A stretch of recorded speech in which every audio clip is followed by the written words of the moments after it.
Well, we now see the screener. So of course, if you have toggle out that place, now you need to toggle in, and here you can hide the screener or show the screener. That's a little button there. So you have to click show me the screener, so it's to be able to screen the different fund. And there is four different areas in which you can screen them. It is basics, for a client fit, for a portfolio, on a risk. So we will see all of them. So the basics of a screening is category of mutual fund. Which category would you like? Do you have no preference? It's usually not. We have some preference. So would you like to have a more balanced mutual fund, or would you like to have an equity mutual fund? For the sake of this example, I would like to see, let's say, Canadian equity. But at this point right now, I can be a Canadian equity. It can be balanced, it can be fixed and neutral, but I want to have a Canadian balanced mutual fund. So just by doing that right now, you see, I click in the white there to take it out, and I have 1,900 fund. So instead of 19,000. Do I have a preference in the fund family? I could say I want to have like AGF funds. I want to have the BMO funds. You can add, you can have the CI funds, the CIB. You can add different families, and you can add them up. You can have more than one, or you can say, no, I don't have, at this point, I don't have any preferences. Okay.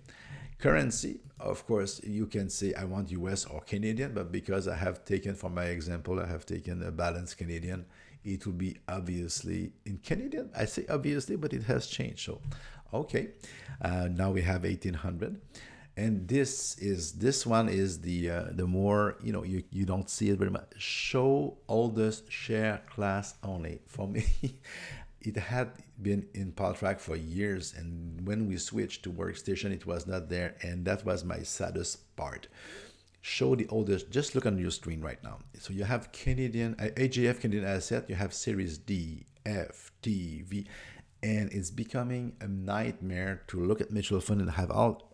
I call it noise.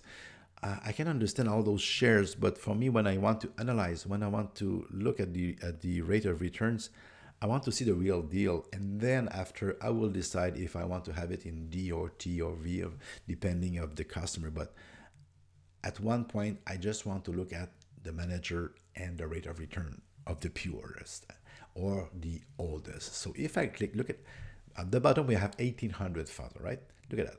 I just show me the oldest share. We don't lose any fund, but from 1800, we go back to 300. Why? Because the 1500, they were clones. They were just not real funds. It's just difference on the maybe on the fees, maybe on the fiscal thing, whatever. Right now, it's like it's more at ease. So those are very very simple things. They are called basics. So what type, which fund family, what currency, and show me the oldest or not. Second, client field. So do I want to go into low to medium to high? These are the not the quartile, but the quintiles with which Morningstar, they rate every fund between low and high. You can have a low risk fund in technology. You can have a low risk fund in natural resources or precious metals. They compare the fund within themselves, and they are comparing them with standard deviation on 3, 5, and 10 years.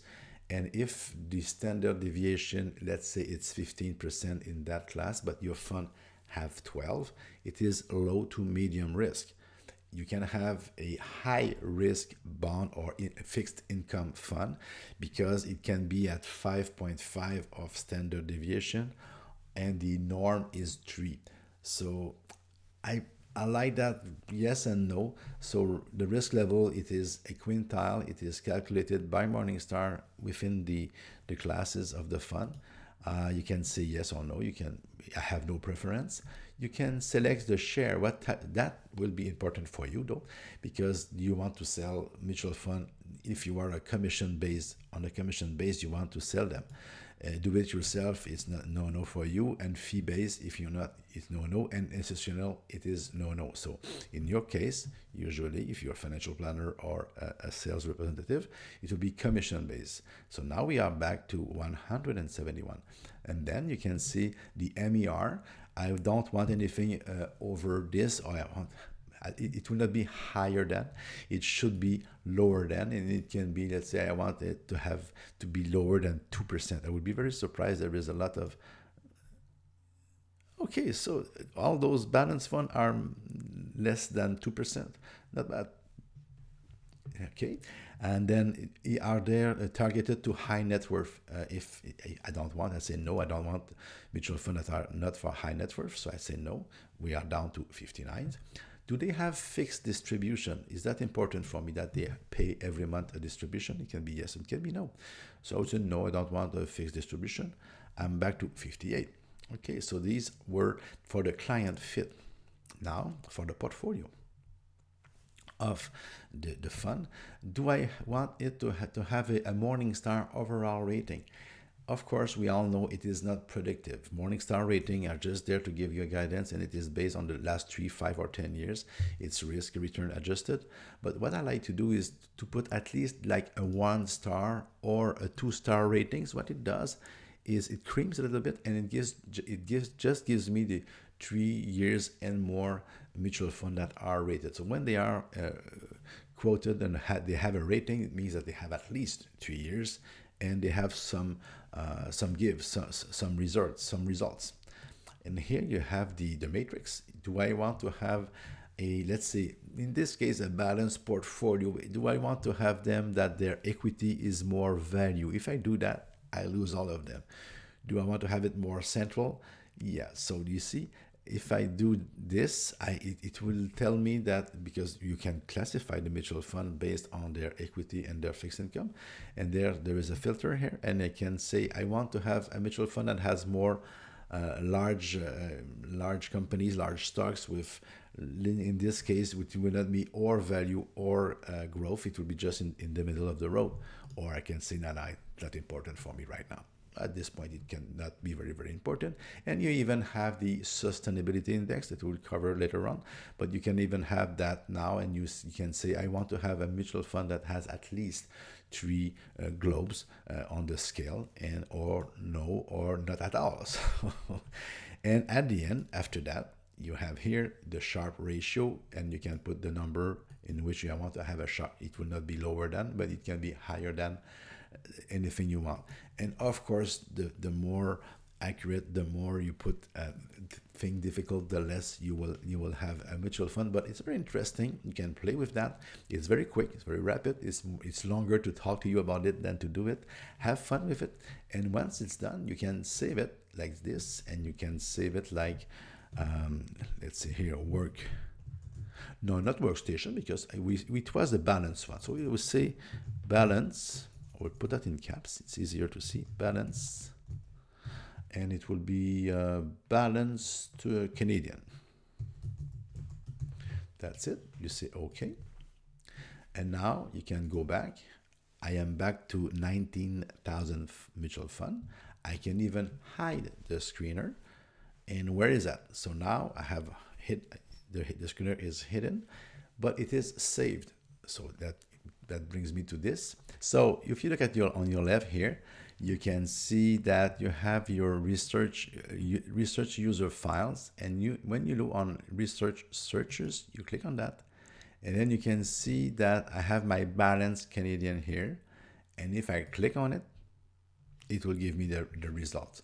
Another way to have access to it very, very fast is I do this, and on my right here, I click, I see screener, and I click on balance Canadian, and boom, here it goes. So I will do another one, very, very simple. Okay, very, very simple, because in PalTrack we have those tabs. It was very, very easy for us to have like Canadian equity funds and US equity funds. I will show you just one pretty fast. You see, if you want, you have Canadian equity. Let's say Canadian dividend, equity, focus and small. and even small and mid. So all those Canadian equity fund, it gives me 2,500. So that is category. I want one category, and two, I want to show me the oldest. So I have 469. That's pretty good for a base. So I say I just want that. So I will say save. So Canadian equity, I'll save it, and I can hide my screener. I can go back, and here in my screener, I see balance Canadian, I see an error unmade, and I see the Canadian equity. If I click on Canadian equity, I have 469 mutual fund, all originals, the oldest, all Canadian, all type of funds, but it is very, very, so you can do that for US, you can do that for many things. Very, very easy, very, very powerful. So that is the screener.